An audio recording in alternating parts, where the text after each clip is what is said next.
С помощью негативных отзывов казахстанцы хотят заблокировать приложение Ашик, включающее в себя дифференциацию граждан по цветам.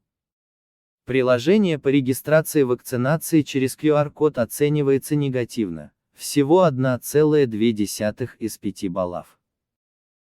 Проголосовало почти 1500 человек.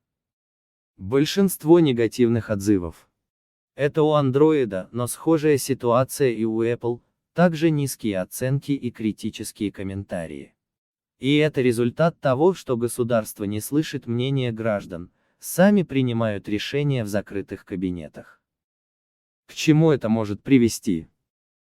К нарушению прав граждан на сохранность информации, относящейся к врачебной тайне.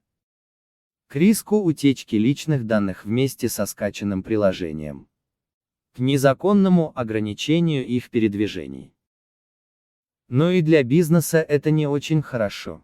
Не увидел еще в прессе ни одного предпринимателя, который бы объявил о том, что не допустит клиентов к услугам, что готов сегрегировать потребителей в зависимости от их состояния анализов.